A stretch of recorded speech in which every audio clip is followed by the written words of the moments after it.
2 en Canarias. Última hora en COPE. Estar informado.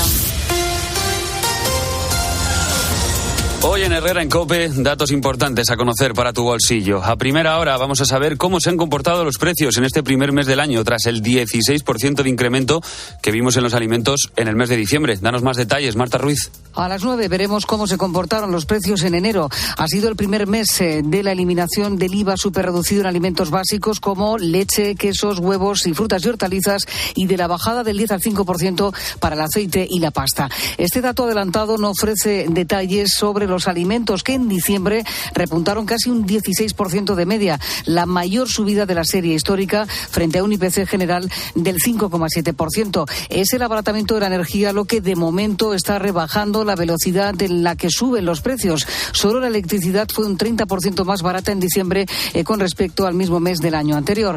La inflación se ha recortado en más de 5 puntos desde el verano, pero la subyacente, la que excluye alimentos frescos y energía, lo más volátil, siguió subiendo el mes pasado, quedando en el 7%, a la espera de saber qué ha sucedido este mes. Veremos cómo queda ese índice de precios al consumo, teniendo en cuenta que el coste de la energía en este mes de enero nos ha dado un pequeñísimo respiro gracias a las renovables, como te contaba Marta. Lamentablemente acabamos el mes mucho peor de cómo lo empezamos. Hoy el precio de la electricidad se triplica y llega hasta los 137 euros el megavatio hora. Además, empieza a apretar el frío y muchos echan mano de las chimeneas, conscientes de que el gas ronda los 56,83 euros este lunes. Si miramos al surtidor, tenemos la gasolina a 1,67 € de media y el diésel a 1,70. Con la fuerza de ABC. COPE. Estar informado. Y así comienza una semana en la que vamos a volver a ver un cara a cara entre el presidente del gobierno, Pedro Sánchez, y el líder del Partido Popular, Alberto Núñez Feijóo. Será en el Senado y el debate se producirá en medio del anunciado cambio en la ley del solo sí es sí. Rafa Molina. Más de 100 días después de su entrada en vigor, por primera vez el gobierno se ha mostrado dispuesto a modificar la ley del solo sí es sí. Y vamos a evitar ese ruido continuo que la derecha se ocupa cada día de que haya para que no escuchen los ciudadanos lo que hacemos. Que no aceptamos en el gobierno socialista ni un milímetro de retroceso de los derechos de las mujeres. Ni un milímetro. Las mujeres saben que nos tienen a su lado. Ha vuelto a ser el ministro de la Presidencia, Félix Bolaños, el que ha hecho de portavoz en esta tarea, pero rápidamente ha respondido la parte morada del Ejecutivo. Irene Montero ha advertido de que vigilarán la reforma para que el consentimiento siga estando en el centro de la ley. Y el Partido Popular ha ofrecido sus votos para volver al modelo anterior, a la distinción entre agresión y abuso. Vamos a proteger el corazón de la ley del solo sí es sí. Y lo vamos a hacer juntas y haremos lo que sea necesario para proteger a las mujeres y también para proteger los avances y las conquistas feministas frente a aquellos, como el Partido Popular, que quieren aprovechar esta situación para hacernos retroceder. La reforma contará con los votos suficientes, como decía Irene Montero, porque el PP se ha mostrado a favor de apoyar esta modificación de la ley que ha dejado en libertad hasta ahora a 20 condenados por delitos sexuales y ha permitido que se rebajen las penas a más de 270 agresores. Al margen del tiempo que conlleve hacerlo, la norma se acabará reformando. Ahora bien, hasta que se modifique, ¿qué pasa con los condenados que pidan una rebaja? Pues que se podrá seguir revisando a la baja sus sentencias, al menos hasta que la nueva norma entre en vigor, ya que siempre se aplica la legislación más favorable al reo. Lo contaba el catedrático de Derecho Penal y abogado penalista Emilio Cortés. Todos los hechos que hayan sucedido durante el periodo natural de vigencia de la Ley Orgánica 10/2022 serán castigados por la Ley 10/22. Y a su vez, esta Ley 10/22, en cuanto establecía un régimen de penas menos severo que el anterior, podía acoger, como hemos visto, aquellos supuestos en los que la aplicación retroactiva pudiera beneficiar al acusado. Tienes más información en cope.es y ahora sigues en la noche de COPE con Adolfo Arjona. COPE. Estar informado.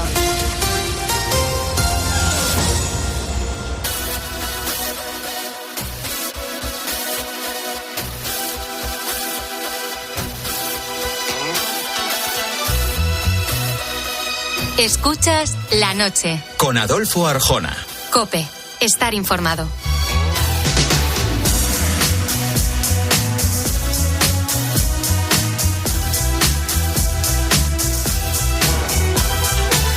Escríbenos a nuestro correo lanochearjona@cope.es y síguenos en Twitter @lanochearjona y en Facebook La Noche de Adolfo Arjona.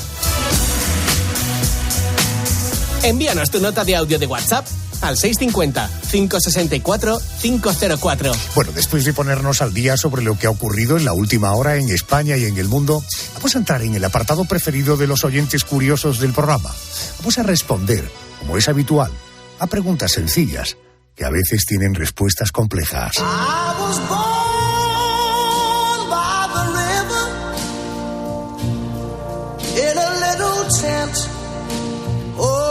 Just like the river I've been running ever since. It's been a long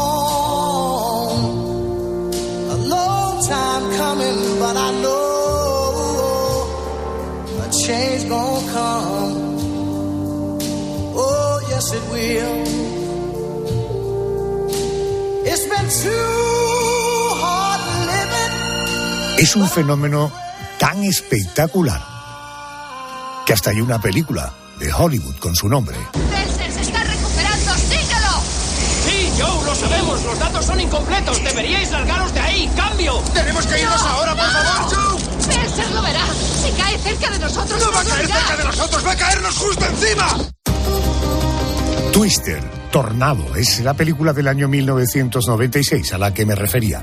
Hablamos de un fenómeno meteorológico de consecuencias en muchos casos absolutamente devastadoras. Oiga, ¿por qué se forman los tornados? Es una de las preguntas que quiero trasladarle a José Miguel Viñas. Él es meteorólogo, es experto de Meteorred. José Miguel, muy buenas noches y bienvenido. Hola, buenas noches, Adolfo. Buenas noches. Todos tenemos la idea básica. Un tornado es una especie de columna de aire muy fuerte que va rotando. Dicho esto, ¿cómo se forma el tornado? ¿Qué condiciones se tienen que dar para que aparezca un fenómeno como este? Los tornados siempre están asociados a sistemas tormentosos, normalmente no a tormentas ordinarias, sino a lo que se conoce como supercélulas. Y justamente una de las claves, que lo has comentado ya, es que tiene que haber una rotación. Es decir, esas tormentas tienen en su interior lo que se llama un mesociclón y los vientos están rotando y eso es lo que empieza a generar esa especie de nube embudo que se va descolgando desde la base de esa nube tormentosa y en ocasiones cuando llega al suelo tenemos el tornado. Si no llega al suelo, es lo que se conoce como una tuba. ¿Y por qué los tornados tienen siempre esa forma cónica? Hay que pensar que cuando empieza a formarse el tornado en el interior de esa tormenta giratoria, las presiones son muy bajas. A medida que eso va descolgándose hacia la superficie terrestre, se va encontrando con presiones cada vez más altas y es justamente esta diferencia tan grande de presión, de la del interior del tornado que va bajando y la del entorno, la que hace que al final se vaya estrechando, apretando hacia adentro y formándose finalmente el embudo. Es decir, que no baja, digamos, como un cilindro, sino que al final lo que observamos precisamente es eso, que tiene esa forma cónica. A ver, Carmen, preguntas propias de un periodista cuando hablamos de un fenómeno como este. Pues sí, yo le quiero pedir datos al experto, al meteorólogo. José Miguel, ¿qué velocidad puede alcanzar un tornado? ¿Cuánto puede medir y cuánto llega a durar? Bien, hay una variedad muy grande en cuanto al tipo de tornado que se puede formar. Las velocidades máximas no se pueden saber con precisión porque no hay un aparato que resista la intensidad que llega a alcanzar el tornado. Es decir, no tenemos un anemómetro que sea capaz de medir 500 y pico kilómetros por hora porque mucho antes de eso lo destroza. Entonces, el dato de la velocidad se puede únicamente medir de manera indirecta y se estima que en los tornados más potentes esas velocidades pueden estar entre los 500 y los 600 kilómetros por hora. La duración, pues también es muy variable. Hay tornados que han estado bastantes horas. Lo normal es que duren, pues eso, de en torno a 2 o 3 horas, no más, pero algunos se han prolongado durante más tiempo. Y en cuanto a la distancia que pueden recorrer, pues también es muy variable. Pueden ser de apenas 60 o 70 kilómetros. En algunos casos se han llegado a superar centenares de kilómetros un mismo tornado. Y la velocidad de desplazamiento pues también oscila entre los 60 y los 80 kilómetros por hora. ¿Y cuál puede llegar a ser su capacidad destructora? Porque eso que hemos visto en las películas de que un tornado se lleva por delante tejados, coches, ¿eso es real? Sí, a veces hay películas que exageran un poco lo que es un tornado, pero ciertamente si nos fijamos en los más potentes que ha habido, pues su capacidad destructora o de devastación es es tremenda. Es decir, se puede perfectamente arrasar una población entera, como ha ocurrido en ocasiones.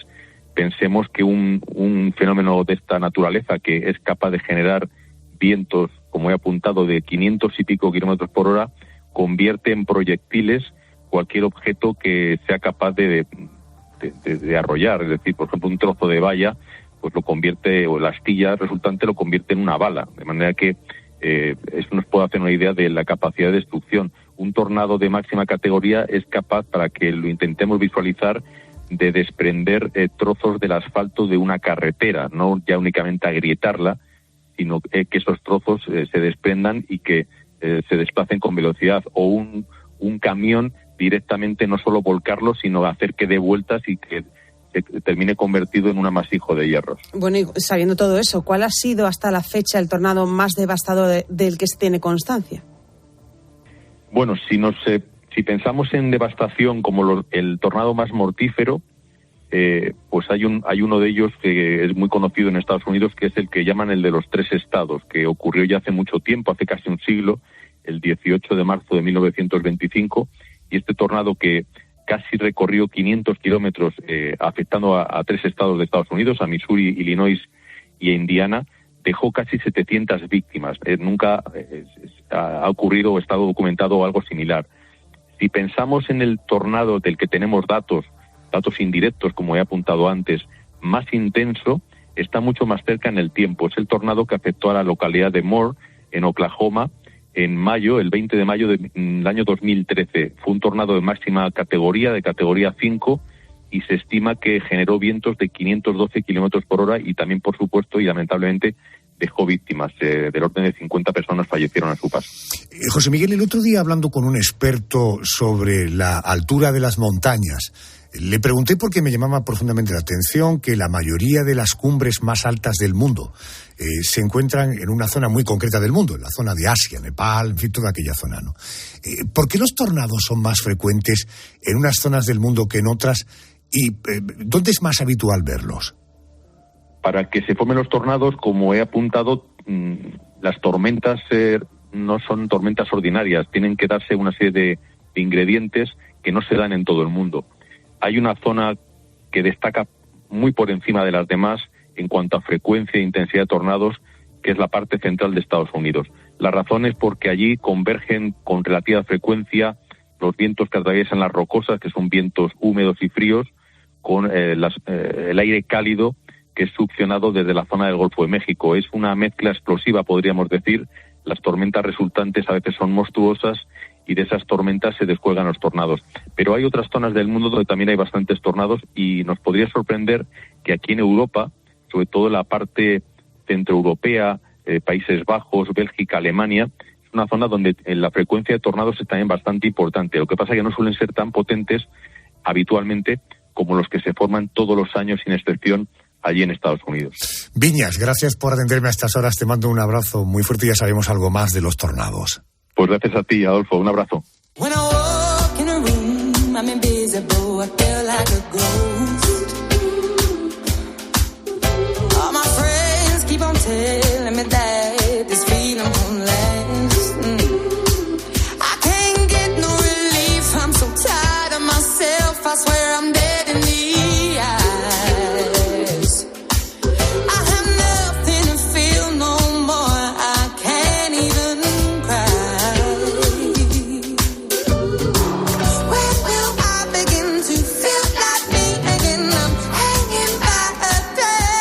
Hemos arrancado el porqué de las cosas con un fenómeno extremo, como son los tornados. Déjame que te hable de otro fenómeno de la naturaleza que es poderosísimo. La ola más alta jamás registrada golpeó Alaska en 1958. Superaba los 500 metros. Fíjate, para que te hagas una idea, lo que supuso esta ola en 1958. Las Torres Gemelas medían 541 metros de altura. Pero bueno, este tipo de fenómenos naturales no ocurre solo en países lejanos. Año 1755. Año 1755. Un terremoto sacude a la ciudad de Lisboa y causó maremotos en las provincias de Huelva y de Cádiz, que dejaron más de 2.000 muertos. Hoy nos preguntamos, ¿qué pasaría si se produjera un gran tsunami en el Mediterráneo? El director de la red sísmica de la Comunidad Valenciana es José Delgado. Señor Delgado, buenas noches y bienvenido a COPE. Hola, muy buenas noches, Adolfo. Buenas noches, señor. Oiga, tengo la impresión de que los grandes tsunamis ocurren sobre todo en océanos, no sé, como el Índico. Me viene a la cabeza el tsunami del año 2004, dejó más de 200.000 muertos. Oiga, ¿es más probable que un fenómeno como este se produzca en un océano que en un mar? No. A ver, sucede que los grandes océanos, como son el Pacífico o el Índico, alojan en su seno lo que se denominan zonas de subducción.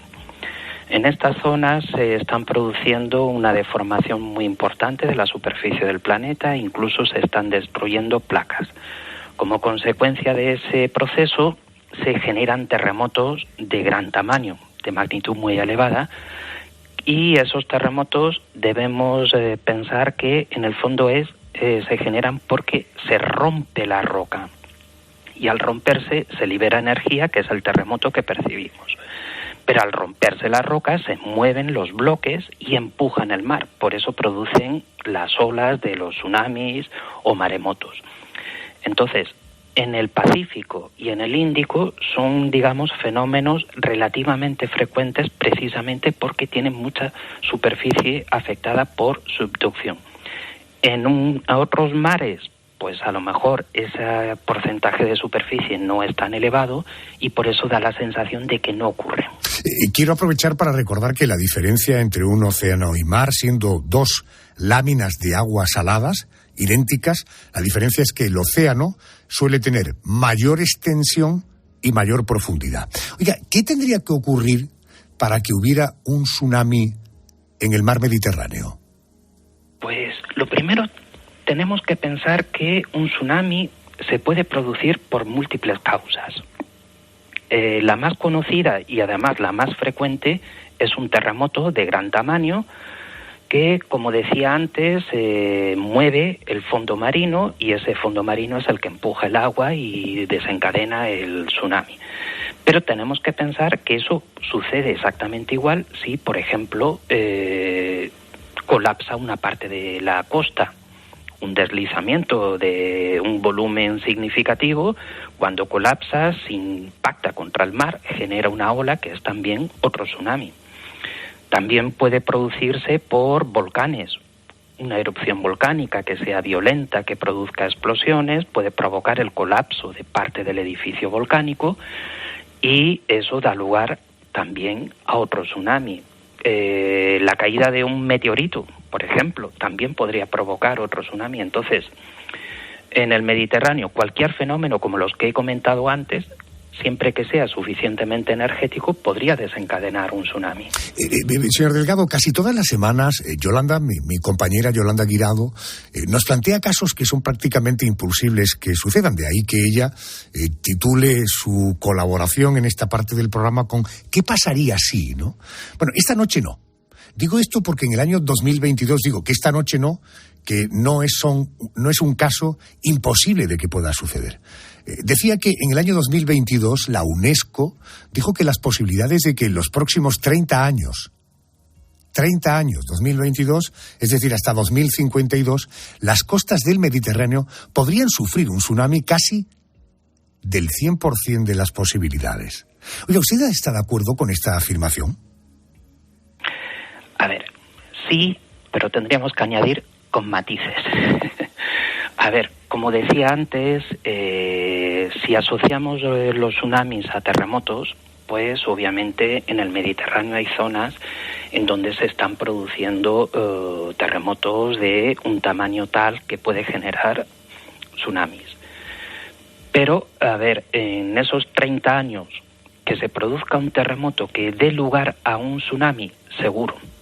Ahora, lo que nos estamos preguntando es, ¿ese tsunami tiene que ser catastrófico o no? Porque pensemos, por ejemplo, hace 20 años hubo una serie de terremotos importantes en el norte de Argelia que causaron tsunamis. Pero lo registramos aquí en la península pues como un mar un poquito que se elevaba un poco más de lo normal, centímetros. Esto lo detectaron, por ejemplo, en puertos de Baleares. Entonces, eso sucedió hace 20 años. Se puede repetir perfectamente dentro de 5, de 10 o de 20 años. Otra cosa es si lo que nos estamos preguntando es si va a ser un tsunami catastrófico. Eso ya habría... ahí ya tengo mis dudas. Bueno, yo de todas maneras, como vivo a orillas del Mediterráneo, tengo ya perfectamente definida la ruta cuesta arriba que tengo que coger en caso de que escuche las alarmas. Yolanda, en tu caso tú vives en Sevilla, desde luego no te preocupa que haya un tsunami en el Mediterráneo en cuanto sevillana y ciudadana de Sevilla, aunque estoy seguro que por solidaridad con todos los que estamos cerca del Mediterráneo, estarías muy preocupada si ocurre. Tan preocupada como curiosa de conocer opiniones de nuestro invitado, del señor Delgado, el director de la red sísmica, sobre este asunto, ¿verdad? Y fíjate, si estoy preocupada, Adolfo, que directamente me quedaría sin equipo de la noche. O sea, que la verdad es que el tema me preocupa bastante. Nos salvaríamos, ¿eh? Puede haber un tsunami, pero nos salvaríamos. Quiero preguntarle a José Delgado, ¿cómo sería un tsunami en el Mediterráneo? Es decir, ¿podría producir olas de 500 metros de altura o eso es algo que ocurre sobre todo en los océanos? A ver, el dato ese que ha mencionado corresponde a un caso muy concreto que sucedió en mitad del siglo pasado, del siglo XX, en Alaska. Entonces, una altura de esa magnitud, 500 metros, es una barbaridad, pues se genera pues justo en el punto donde ocurre el acontecimiento ese extraordinario que da lugar al tsunami. En este caso fue un colapso de parte de la costa por efecto de un terremoto. Entonces, que ocurra una cosa así en el Mediterráneo, pues la verdad sería difícil. Podría suceder si tuviéramos pues algún acontecimiento ya extraordinario fuera de lo que es la normalidad, lo que viene, digamos, siendo el registro histórico y demás. Lo que sí sería más común y relativamente frecuente, cuando digo relativamente frecuente, es que pueda ocurrir a lo mejor una vez cada 20 años o cada 30 años, es que sea un tsunami en donde se generen olas de altura centimétrica, decimétrica o en algún caso incluso métrico, ¿vale? Pero olas de 500 metros son, históricamente solo se conoce un caso. Entonces, llegar a ese caso tan extremo yo creo que sería extraordinario que sucediera. Y aunque sean olas más cortas, sean olas más pequeñas, dentro del Mediterráneo, ¿cuál es la zona con más riesgo de tsunamis? Pues aquí volvemos a la historia o a, digamos, al problema de la causa que puede generar los tsunamis. Si asociamos tsunamis con terremotos, pues lógicamente donde ocurre la sismicidad más frecuente y de mayor tamaño es donde ese fenómeno es más susceptible de ocurrir. Entonces, en ese sentido, pues tendríamos todo lo que es el Mediterráneo oriental, la zona de Grecia, Turquía, donde los terremotos de magnitud elevada son bastante más frecuentes que, por ejemplo, en el Mediterráneo occidental. Pero luego, si pensamos en las otras causas que pueden generar tsunamis, pues, a ver, donde haya una costa acantilada de gran altura, donde la roca esté suficientemente alterada, rota, y que ocurra pues un episodio de lluvias extraordinario, un terremoto, cualquier fenómeno que desencadene la inestabilidad, también podría ocurrir un tsunami. Vamos, menciono esto porque me está viniendo a la cabeza lo que sucedió a finales del siglo XVIII en un pueblecito del sur de Italia, justo. Es un pueblecito que se llama Scilla, que está justo en el extremo de la bota, en la punta de la bota, enfrente de la isla de Sicilia. Hubo un terremoto. El terremoto afectó a una ladera de la costa acantilada que hay justo al lado del pueblo. Y la población, al notar el terremoto, pues salió de sus casas y se fue a la costa. Pero minutos después del terremoto, la costa acantilada colapsó y ese colapso generó un maremoto, un tsunami, que ahogó a 1.500 personas. Entonces, aquí, digamos, no es una vinculación directa, aunque la hay, entre el terremoto y el maremoto. ¿Y qué fuerza debería tener un tsunami en el Mediterráneo para que cambiara el mapa europeo? Uy, cambiar el mapa, yo creo que sería más bien para que cambiara la forma de ver de este problema.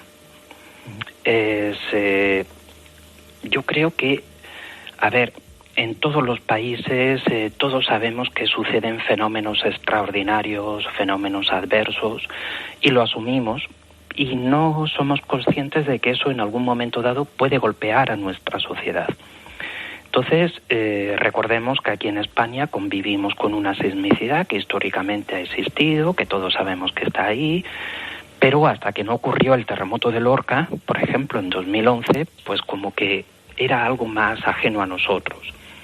Entonces, para que cambie esta mentalidad, pues sería que ocurriera un tsunami que llegara a inundar una parte de la costa de alguno de los países europeos, para que con todos los medios de comunicación que tenemos hoy en día, donde las noticias se dan a conocer casi en tiempo real, pues si sucediera un fenómeno de este tipo, pues yo creo que eso cambiaría completamente la mentalidad que como sociedad tenemos. Y entonces nos haría ver que ahí hay un riesgo que hasta la fecha, pues la verdad, ha pasado desapercibido.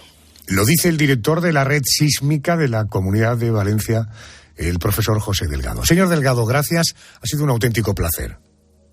Adolfo, ha sido un placer estar con vosotros. Buenas noches.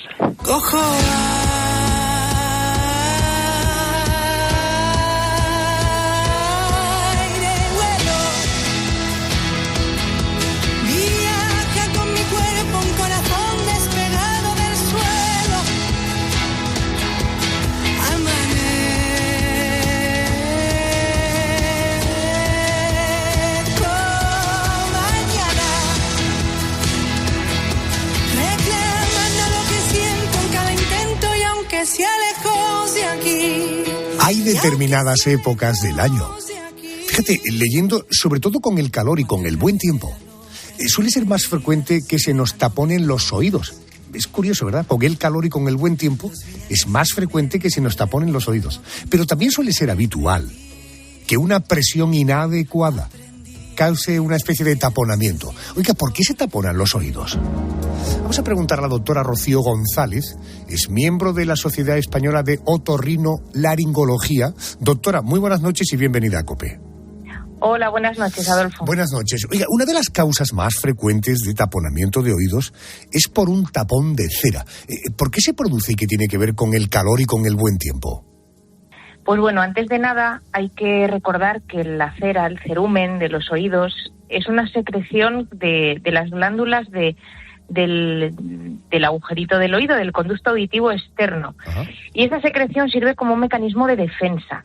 Tiene propiedades antibacterianas y encima ayuda a evitar infecciones. Y esta cera se elimina naturalmente desplazándose hacia afuera, ella sola, y llega al exterior y la limpiaríamos. ¿Qué pasa cuando se produce en exceso o cuando hay un problema de eliminación? Pues que se nos forman tapones. Entonces, existen diversas causas que hace que estos tapones, que esta cera no se elimina, por ejemplo, los conductos muy estrechos, muy tortuosos, eczemas de la piel, enfermedades de la piel como eczemas, hurgarse con utensilios varios como pueden ser los bastoncillos, el uso de audífonos porque hace que estén más taponados durante más horas los conductos y presencia, por ejemplo, de vellosidad excesiva. En efecto, con el calor y con el buen tiempo, esto hace que nosotros nos bañemos más en las temporadas de verano. ¿Qué pasa en esas temporadas? ¿Qué pasa en el verano? Pues lo que pasa es que somos más propensos a tener otitis externas, comúnmente conocida como la otitis del nadador. Entonces, lo que hay que relacionar con el verano no es que se formen más tapones, sino que tenemos muchas más infecciones relacionadas con los baños. Correcto. Queda claro. Y vuelvo a insistir en algo que ha dicho la doctora. No es conveniente usar bastoncillos, en todo caso solo para limpiarnos por fuera, pero no metamos el bastoncillo en el oído por mucho gustito que nos dé, que lo único que vamos a hacer es empujar a la cera hacia adentro, ¿no? Oiga, otro motivo para que se nos tapone el oído es la presión. ¿Esto por qué ocurre? Pues bueno, vamos a recordar que el oído se divide en oído externo, que es el conducto auditivo externo en el que hemos hablado, donde se nos forma la cera, el oído medio y el interno. El externo está separado del medio por la membrana timpánica. ¿Qué hay detrás de la membrana timpánica? Tenemos como una habitación muy grande cuyas paredes es hueso y el resto es aire. Ese aire tiene que estar a la misma presión ambiental. Es decir, si nosotros subimos en un avión o bajamos en un avión, va a haber cambios de presión. Y tiene que salir y entrar ese aire. ¿Por dónde entra y por dónde sale? Por la trompa de Eustaquio. La trompa de Eustaquio se comunica el oído medio, donde están todos los huesecillos, esa habitación grande cuyas paredes es hueso que comentaba anteriormente, se comunica con el fondo de la nariz. Esa zona donde nos hacían las PCRs, cuando llegamos con el palito hasta ahí atrás, pues ahí justo correcto, en esa zona es donde está también en los laterales la trompa de Eustaquio. Entonces, cuando hay una alteración de la presión, como por ejemplo al subir un puerto, pues vamos a tener sensación de que se nos taponan los oídos. Por ejemplo, al subir a un vuelo transoceánico, muchísimo cambio de presión, hay menos presión arriba, ese aire del oído tiene que salir para igualarse. Es un mecanismo pasivo. Pero cuando descendemos en un avión, antiguamente, hace bastantes años, daban caramelos para que tragáramos constantemente. Y al tragar necesitamos ese mecanismo activo, el de tragar o realizar valsalvas tapando la nariz para que vuelva a entrar el aire dentro del oído medio. Entonces, el taponamiento de oído en relación con la presión es porque tienen que estar a la misma presión tanto el oído medio con el exterior. Es a través de la comunicación de la trompa de Eustaquio. Entiendo. Oiga, ¿qué hacemos si persiste, por tanto, tragar saliva, taparse la nariz? Pueden ser soluciones. ¿Qué hacemos si persiste el taponamiento y se presenta incluso molestias, incluso dolor? Pues el tener dolor ya es un síntoma como para pensar que está pasando algo más allá que un simple taponamiento por un catarro. Ahí sí que tenemos que ir a consultar con nuestro médico de atención primaria o con el especialista, porque cuando hay dolor tenemos que pensar que puede haber una infección. Una de las patologías más frecuentes en los niños pequeños es la otitis media aguda. Cogen un catarro, se les cierra la trompa, ese oído no está ventilado y al final esto es como una habitación que no se ventila.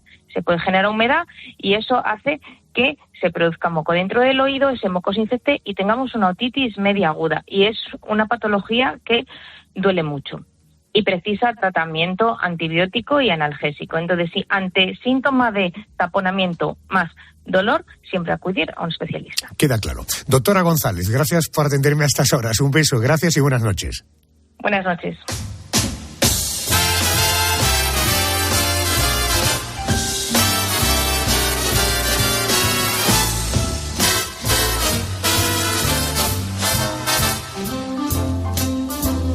Only one to a customer. Only one. One crack at paradise. Next to none. Here am I riding high on a miracle come full blown. Holding tight to a night like I've never known.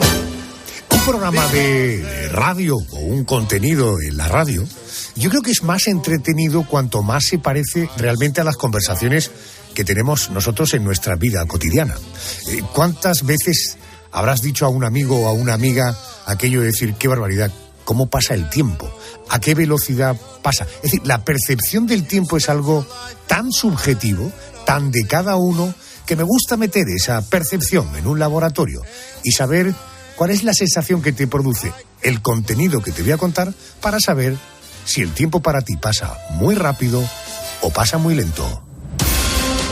Fíjate, hace justo un año, Andrés García está aquí para ayudarme, un español conquistaba el Open de Australia de tenis. No un español, el súper español Rafa Nadal. Él se convertía en leyenda, aún más en leyenda, al ganar un partido épico le ganó el partido a Daniil Medvedev, o Medvedev, mejor dicho. Vamos a saber en un momento qué dio de sí aquel choque tan duro, tan inesperado, con Nadal nadie daba por ganador a Nadal, pero al final cuando él está en una cancha de tenis puede pasar cualquier cosa. Amigo. Bueno, y pasó Arjona, después de 5 horas y 24 minutos. Barbaridad. ¿Tú aguantarías 5 horas y 24 minutos jugando al tenis? Yo creo que no. Ya somos dos. Bueno, hasta entonces el segundo partido de tenis más largo de la historia. Nadal ganaba el Abierto de Australia contra todo pronóstico y se hacía con 21 Grand Slam. Se convertía así en el mejor tenista de la historia. Estuvo muy atento a aquel duelo, un hombre de la COPE, nadie mejor que él, que Ángel García Muñiz, para recordarnos aquel episodio. Ya es historia, sin duda, del deporte mundial. El Abierto de Australia de 2022. ¿Cómo te gusta, Adolfo, recordarme los grandes momentos de mi vida profesional? Pues seguramente estamos hablando de la victoria más inesperada y más sorprendente de la carrera de don Rafael Nadal Parera. Y eso es mucha carrera, y ha habido cosas muy sorprendentes. Pero no es que te lo diga yo, es que tenía una aplicación el torneo, supongo que desde entonces la jubilaron, porque no entiende de don Rafael Nadal Parera ni de lo que es nuestro tenista, que le dio un 4% de opciones. 4% de opciones de ganar aquella final cuando empezó el tercer set y había perdido los 2 primeros sets ante Daniil Medvedev. 4% Rafa Nadal, 96% Daniil Medvedev. El problema, y con lo que no contaba ni el torneo ni aquella aplicación, es con que Rafa Nadal con un 4% hace cosas que tú y yo, Adolfo, no soñaríamos con el 96% restante. Y sí, evidentemente le dio la vuelta al partido y acabó ganando. Lo hizo en un auténtico partidazo, en una tarea de supervivencia, llevando el tenis a un nivel excelso, y durante la retransmisión, que por cierto batió todos los récords en cope.es, en aplicaciones móviles al nivel de un Madrid-Barça, yo dije una frase que se hizo viral por TikTok y que sinceramente es lo que yo sentí en aquel partido. Medvedev había metido a Rafa dentro del ataúd, y de repente, cuando vino a traerle las flores, se dio cuenta que Nadal salió del ataúd, metió al ruso dentro y le puso las flores ahí muy bien colocaditas, justo encima. Bueno, las cosas que hace Rafa Nadal, evidentemente fue muy importante para la historia del tenis, porque puso a Nadal con 21 y pronto en París con 22, y sobre todo porque reconquistó las 4 fronteras del tenis. Había ganado muchas veces en París, 2 veces en Londres, varias veces en Nueva York, y le faltaban 2 en Melbourne, y es lo que hizo esa maravillosa mañana española, noche australiana. Así que sí, gracias por hacerme recordar lo que sucedió hace un año en Australia, Adolfo. Gracias a ti. De un enorme periodista, de un deportista increíble, a un episodio en la política española. Oiga, que lo cuenta uno, y por muchas veces que lo cuente, nadie se lo cree. A ver, sitúanos, Andrés. Bueno, nos situamos en el 3 de febrero de 2022. Hace justo un año se votaba la convalidación de la reforma laboral propuesta por el Ejecutivo de Pedro Sánchez. Una reforma que no iba a salir adelante, pero que contra todo pronóstico fue aprobada por un error a la hora de votar. El viraje de última hora por parte de 2 diputados de UPN, que rompieron la disciplina de voto para que, con la suma de la oposición, la reforma no fuera convalidada. Que, por cierto, uno de ellos ya está en el PP. Bueno, pues no sirvió de nada, Adolfo, ese viraje. El motivo es que el diputado del PP y parlamentario por Cáceres, Alberto Casero... El gran Alberto Casero. Sí, ínclito Alberto Casero, votó telemáticamente. Bueno, desde casa apretó el botón de sí en vez del botón de no. Oye, mira que simple. Si es que no, hay que darle al botón del no, señor Casero. Claro, lógicamente dijo que fue un error, pero ya no había vuelta atrás. La convalidación del Real Decreto Ley de la reforma laboral salió adelante con 175 votos a favor y 174 en contra. Los servicios de la Cámara me informan que queda convalidado el Real Decreto Ley. Bueno, Arjona, se puede decir que el voto del diputado popular fue el que, contra todo pronóstico, aprobó la reforma laboral. 2 de febrero de 1977. Ahí nacía, en Barranquilla, en Colombia, la cantante Shakira. Ese mismo día, pero del año 87, es decir, 10 años después, venía al mundo, a este In the World, en Barcelona, Gerard Piqué. Qué casualidad, ¿verdad? Qué casualidad, Arjona. Y hace justo un año, el 2 de febrero, ahora va a ser un año de 2022, ambos subieron a las redes fotografías en las que aparecían muy acaramelados, celebrando sus cumpleaños y sus 12 años de relación. Bueno, de esto ha pasado un año. Fíjate todo lo que ha ocurrido y cómo han terminado. Bueno, incluso con canción de Shakira, dedicada a Piqué. ¿Tienes la sensación de que el tiempo ha pasado rápido o ha pasado lento?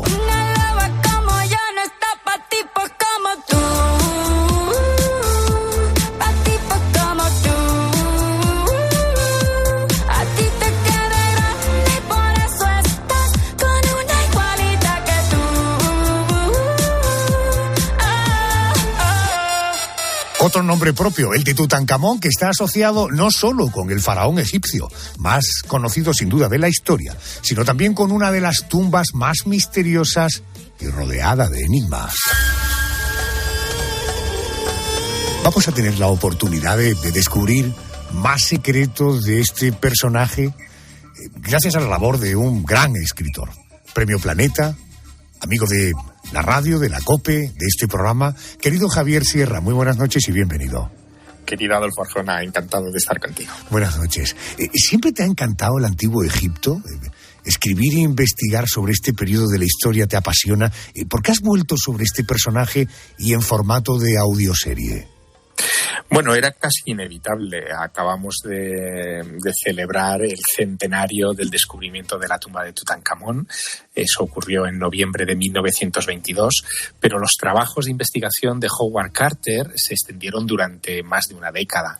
Así que, enfrentarse al mayor descubrimiento arqueológico de todos los tiempos y hacerlo imaginando la posibilidad de viajar en el tiempo y encontrarme con el propio Howard Carter y poderle someter a una serie de preguntas, pues era una cosa casi irresistible.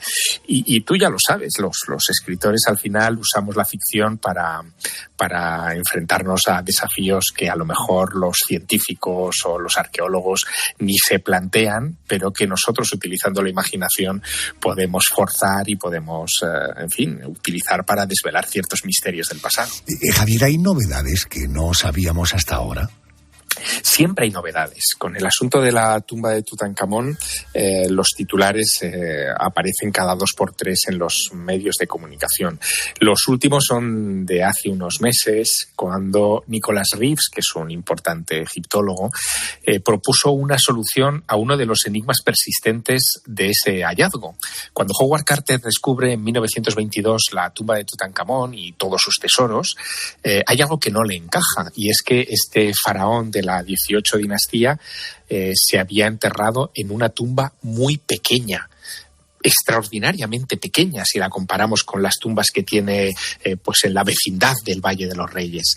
Y lo que propone Nicholas Reeves es que, como este hombre murió con 18 o 19 años y tuvo que ser enterrado de manera precipitada, lo que hicieron los sacerdotes encargados de su sepultura fue buscar una tumba, dividirla por la mitad, tapiarla y enterrar a Tutankamón, digamos que en el atrio de esa tumba, en las primeras habitaciones de esa tumba. Por lo tanto, si tiráramos una pared que él tiene perfectamente ubicada dentro de la sepultura de Tutankamón, probablemente nos encontraremos con una segunda tumba también intacta de otro personaje que todavía no sabemos cuál es. Y esa es la última de las teorías, pero como te digo, cada cierto tiempo los titulares de los periódicos de todo el mundo nos regalan hipótesis, historias y noticias fascinantes sobre Tutankamón. Hablando del tiempo, en tu opinión, ¿por qué sigue despertando tanto interés y tanto magnetismo este personaje? Tutankamón es, dentro de la historia de Egipto, un faraón menor. Él no solamente muere joven y por lo tanto no tiene tiempo de asentar un reinado decisivo como podría haber sido el de Ramsés II o Seti I o cualquiera de los Tutmosis, sino que además a él le toca una tarea muy compleja y es un cambio en la religión del Estado. Egipto no se entiende sin el binomio religión-faraón. Lo que había ocurrido antes de la llegada de Tutankamón al trono es que Akenatón se había escindido del culto tradicional al dios Amón en Egipto, el culto que había regido durante miles de años, y había tendido hacia un monoteísmo muy particular en el que el disco solar, Atón, era el centro de todo. Lo que hace Tutankamón es volver al culto de Amón, y en esas circunstancias él muere, pero muere sin haber podido prácticamente ejercer el reinado. Y pese a ello, pese a ese faraón, digamos, insignificante, se ha convertido probablemente en el faraón divisa del antiguo Egipto, porque Howard Carter hace 100 años encontró todo su ajuar intacto. Un ajuar que es increíble, un ajuar formado por más de 5.000 objetos, Muchos de ellos solo los habíamos visto representados en las paredes de los templos, nunca habíamos tenido uno de esos objetos en las manos, y que nos ha dado muchísima información sobre la vida de este rey niño. Fíjate que antes te decía que te acercas de nuevo a este personaje, en este caso en formato audioserie. Sé que tiene 6 episodios. Cuéntame qué hilo conductor tiene y qué presentas en cada episodio, digo, a grandes rasgos. Bueno, pues el hilo conductor se centra en un episodio real. Howard Carter descubre en 1922 la tumba y este hombre, que era prácticamente desconocido en el mundo, se convierte en una grandísima celebridad. Tanto es así que en 1924, cuando todavía estaban las tareas de excavación, de investigación de la tumba, cuando todavía no había llegado al sepulcro del faraón ni había visto a la momia, es invitado a impartir 2 conferencias en Madrid por el Duque de Alba. El Duque de Alba invita a Carter a la capital de España, a la residencia de estudiantes y a un teatro de la capital, a dar 2 conferencias que fueron todo un acontecimiento social. Y en la gentileza del Duque de Alba hay un episodio, hay una anécdota en la que yo me he centrado para escribir esta audioserie. Y es que el Duque de Alba viaja a París para recibir a Howard Carter, que llega a París desde Londres. Se encuentran en la capital francesa y juntos toman un tren, era el medio de comunicación por excelencia en aquella época, en 1924, toman juntos un tren que emplea 16 horas en llegar a Madrid. Yo imagino que soy capaz de colarme en ese tren con una especie de máquina del tiempo, sentarme en el vagón restaurante con Howard Carter y con el Duque de Alba, y que en torno a esa mesa ellos me van contando cómo ha sido la tarea de descubrimiento y la investigación en torno a ese ajuar funerario. Fíjate que nada de lo que escribe y nada de lo que reflexiona en voz alta Javier Sierra, en mi opinión, casi nada y por casualidad. ¿Por qué digo esto? La presentación la hiciste en el Palacio de Liria de Madrid, estás hablando con el Duque de Alba. Va a estar hasta la primavera, vamos a ver la exposición Alba y Carter, 100 años descubriendo a Tutankamón. ¿Qué se puede ver en esta exposición y qué tienen que ver con la audioserie? Bueno, lo que se puede ver es parte del archivo de la Casa de Alba vinculado al descubrimiento de Tutankamón. Carter y el Duque de Alba se hicieron muy amigos. Hay poca gente que sepa que el Duque de Alba, el 17º Duque de Alba, estuvo en Egipto en varias ocasiones. Él fue por primera vez a principios del siglo XX y no dejó de ir el resto de su vida. Incluso llevó a su hija Cayetana, siendo muy pequeña, a mostrarle las grandezas de los faraones. Estaba obsesionado con Egipto, fascinado, ¿no?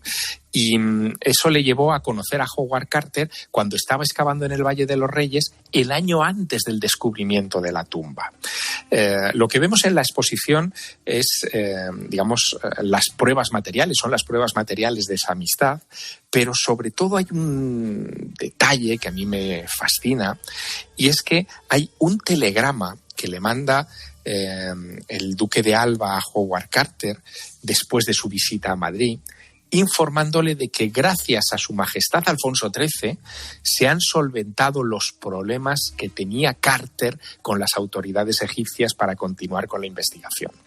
El año 24 es un año clave en ese trabajo de Howard Carter, porque a Carter, por las revueltas políticas del país y porque se estaba fraguando ya la independencia de la región, a Carter poco más o menos que le habían prohibido entrar en la tumba de Tutankamón, en su tumba, en lo que él había descubierto. Y eso no se sabía. Es Alfonso XIII el que se pone en contacto con las autoridades egipcias y lima asperezas.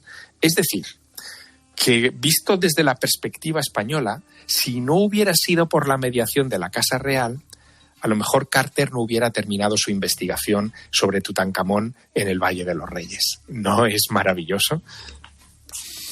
¡Wow!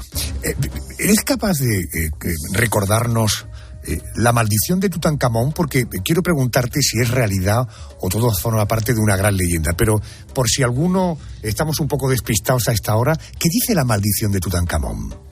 Bueno, la maldición es un asunto que se fragua muy pronto, porque si la tumba es descubierta en noviembre de 1922, es en abril del año siguiente, unos meses más tarde, cuando el mecenas de Howard Carter, Lord Carnarvon, personaje muy importante, muy influyente en el mundo de la nobleza británica, fallece en unas circunstancias extrañas en su hotel en El Cairo. Fallece de una infección. Lo que dice su propia familia es que él, en sus últimas palabras, en su agonía, en la suite del Hotel Savoy, grita: ella viene a por mí y me lleva. O sea, estas eran las últimas palabras de Howard Carter, ¿no? Y coincide la muerte de Lord Carnarvon en la madrugada del 5 de abril de 1923 con un apagón total en El Cairo y con otro episodio que contará también la familia, y es que a esa misma hora, en su mansión londinense, su perrita favorita, una fox terrier, se llamaba Susie, emite un grito desgarrador y cae desplomada en su cesta, ¿no? Estas cosas se ponen en coincidencia en la prensa. La prensa mundial no tenía casi que publicar sobre Tutankamón porque toda la información la había monopolizado y la vendía cara el diario Times de Londres, así que el resto de la prensa mundial, ávida de noticias sobre lo que estaba ocurriendo en el Valle de los Reyes, se aferró a estos hechos y acuñó la expresión de la maldición del faraón, que enseguida aprendió, ¿no? Poco después, el hermano de Lord Carnarvon, que también fue de visita a la tumba, fallece también de una neumonía, y se suceden durante los siguientes años una veintena de muertes en circunstancias muy, muy extrañas que hacen pensar pues que hay algo que afecta a quien pisa ese lugar, ¿no? Pero claro, aquí, Adolfo, tenemos un problema. El que pisaba el lugar todos los días era Howard Carter, ¿no? Y este hombre no fallece, sino que termina su trabajo y morirá muchos años más tarde de un ataque al corazón, de una cosa, pues relativamente normal en la época. Pero la expresión maldición del faraón se asienta. Sir Arthur Conan Doyle, el padre de Sherlock Holmes, la popularizará muchísimo con unas declaraciones que hizo en su momento, y ha llegado hasta nuestros días, todavía entre el escepticismo y la incredulidad de muchos, pero bueno, ahí sigue flotando. O sea, se sigue hablando de la maldición de Tutankamón en muchos lugares, ¿no? Qué bueno, qué bueno. Uno se queda embelesado con las historias de Tutankamón, de Egipto. ¿Dónde y cómo podemos ver la audioserie? Bueno, la audioserie se puede escuchar en una plataforma digital que se llama Podimo. Es la que tiene la exclusiva de estos 6 episodios. Y es la oportunidad que van a tener muchos oyentes también de conocer cómo funcionan estas plataformas, ¿no? Porque te puedes apuntar gratis durante 30 o 60 días y escuchar esa audioserie y todos los contenidos que hay en Podimo. Y lo que va a encontrarse es con una radionovela. ¿Tú te acuerdas de las radionovelas antiguas? Sí, ¿no? claro que Bueno, no. pues yo he recuperado ese espíritu de las radionovelas. Hemos trabajado con actores, hemos diseñado un paisaje sonoro con ese tren en el que viajamos Carter, el Duque de Alba y yo, y hemos dado, en fin, todo un barniz atmosférico a este relato que creo que va a interesar y va a gustar mucho. ¿Te sientes cómodo interpretando? Me siento cómodo, sí, y sobre todo he vuelto a mi infancia, porque yo fui muy precoz en la radio, empecé con 12 años, y recuerdo que con 15, 16 escribía pequeñas piezas de teatrales, de radionovela, que grababa con amigos y con actores aficionados que conocía, para una emisora en Castellón hace muchísimos años. O sea que de alguna manera me ha servido como excusa para volver a eso, volver a escribir teatro que hacía, en fin, una vida que no escribía, ¿no? Más secretos de este personaje tan absolutamente hipnótico como es Tutankamón, en este caso gracias a la labor de este pedazo de escritor que es Javier Sierra, al que yo, desde la ciudad a la que tú quieres tanto, desde donde yo te hablo, y cuando digo yo, digo una persona que te aprecia, que te respeta, que te lee y que te sigue. Te mando un abrazo muy fuerte, Javi, gracias. Muchísimas gracias, buenas noches. Vamos ahora con el contestador de La canción de tu vida. Hoy, Antonio Herraiz. Arjona, tienes un mensaje nuevo. Buenas noches, Adolfo, ¿cómo estás, querido? Mira, hay una canción que me marcó siendo un adolescente y que todavía permanece en lo más alto del podium de las canciones de mi vida. Es un clasicazo, es el Every Breath You Take de Police, y te voy a contar por qué. Os tengo que llevar a un pequeño pueblo de Guadalajara, que es el de mi madre, y que se llama Fuentes de la Alcarria. Es un pueblo que, para que os hagáis una idea, ahora mismo en invierno no tiene más de una veintena de vecinos. En verano, eso sí, multiplica por 4 o por 5 su población. Y en fiestas, que son a finales de agosto, por San Agustín, mucho más. En esa época de adolescente que te contaba, los 3 días de fiesta, o al menos 2 de ellos, tocaba el mismo grupo. El presupuesto no daba para ir cambiando de grupo. Se llamaba la orquesta Tucán. Y siempre, de cierre de la noche, a altas horas de la madrugada, tocaban ese tema de Police, que si era el último día de la fiesta suponía mucho más que eso, porque te anticipaba el regreso a la ciudad y casi el final del verano, porque pronto había que volver al cole. Y desde entonces, te hablo de hace más de 30 años, este Every Breath You Take es, Adolfo, la canción de mi vida.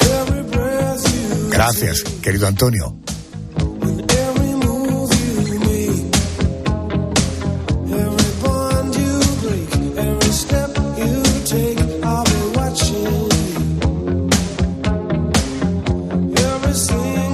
No tenemos tiempo para más, que nos vamos.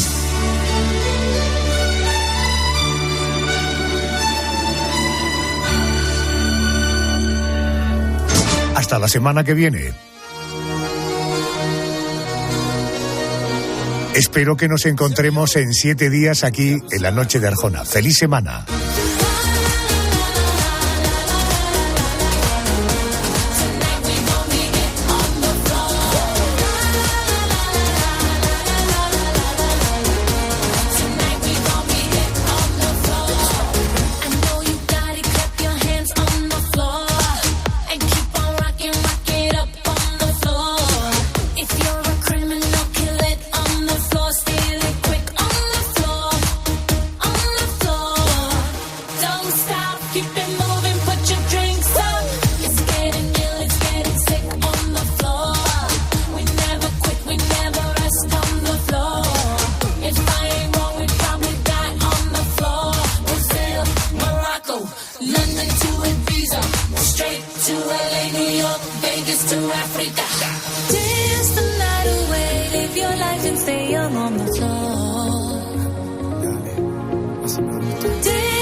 Trunk full of bass on an old school Chevy, 7 tray Donkey Kong. All I need is some vodka and some Chonky Kong, and watch a chico get Donkey Kong. Baby, if you're ready for things to get heavy, I get on the floor and act a fool if you let me. Lally, don't believe me, just bet me. My name ain't Keith, but I see the way you sweat me. L.A., Miami, New York, say no more, get on the floor. Dance the night away, live your life and stay young on the floor. Dance the night away, grab somebody, drink a little more.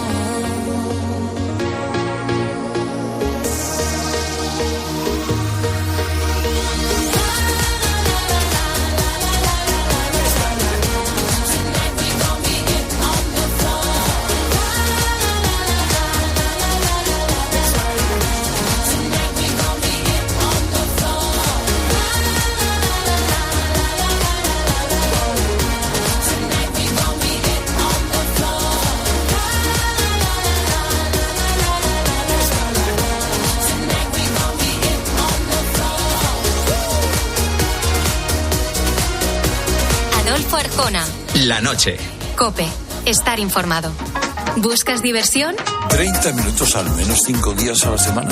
Ese es el mínimo ejercicio recomendado si quieres mantenerte sano. Y no hacer mucho ejercicio de golpe, pero luego parar o arrancar. A las 10 de la mañana la tienes asegurada con Carlos Herrera en Herrera en COPE. Pero luego hago una hora de elíptica y además de remo en una maquinita que me ha traído los Reyes. Oxford Cambridge, no, que tiemble. El de remo se... El problema es que ya ha levantado el suelo de remar. Sí, claro. Traineramente. Potencia. Escucha Herrera en COPE, de lunes a viernes de 6 a 1 del mediodía, con Carlos Herrera.